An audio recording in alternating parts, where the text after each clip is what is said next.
ఇక Indian premier league 2026 mini వేలం కొనసాగుతుంది. దీనికి సంబంధించిన బ్రేకింగ్ న్యూస్ చూస్తున్నాం. ఇప్పటి వరకు జరిగిన వేలాల్లో అత్యధిక ధరను దక్కించుకున్న మూడో ప్లేయర్గా ఆస్ట్రేలియా ప్లేయర్ నిలిచారు. వేలంలో అత్యధిక ధర పలికిన ఆటగాడిగా రిషబ్ పంత్ నిలిచారు. ఇక పంత్ను లక్నో సూపర్ జైంట్ జట్టు 27 కోట్లకు దక్కించుకుంది.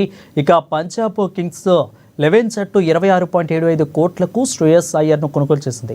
తాజాగా కామెరూన్ గ్రీన్ 25.20 కోట్ల ధరతో మూడో స్థానంలో నిలిచారు. ఇకైతే అత్యధిక ధరకు అమ్ముడైన విదేశీ ఆటగాడిగా గ్రీన్ నిలిచాడు. ఇదిలా ఉండగా గ్రీన్ తర్వాత వేలంలోకి వచ్చిన ముంబై ఆటగాడు సర్ఫరాజ్ ఖాన్ను తీసుకునేందుకు జట్లు ఆసక్తి చూపించకపోవడంతో అమ్ముడు పోలేదు.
ఇక ఇండియన్ ప్రీమియర్ లీగ్ 2026 మినీ వేలం కొనసాగుతుంది. ఇప్పటి వరకు జరిగిన వేలాల్లో అత్యధిక ధరను దక్కించుకున్న మూడో ప్లేయర్గా ఆస్ట్రేలియా ప్లేయర్ నిలిచాడు.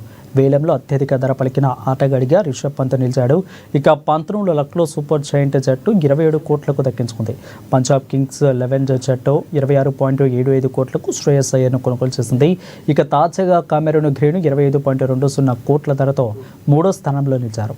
అయితే అత్యధిక ధరకు అమ్ముడుపోయిన విదేశీ ఆటగాడిగా గ్రీన్ నిలిచాడు. ఇదిలా ఉండగా గ్రీన్ తర్వాత వేలంలోకి వచ్చిన ముంబై ఆటగాడు సర్ఫరాజ్ ఖాన్ను తీసుకునేందుకు జట్టు ఆసక్తి చూపించకపోవడంతో అమ్ముడుపోలేదు.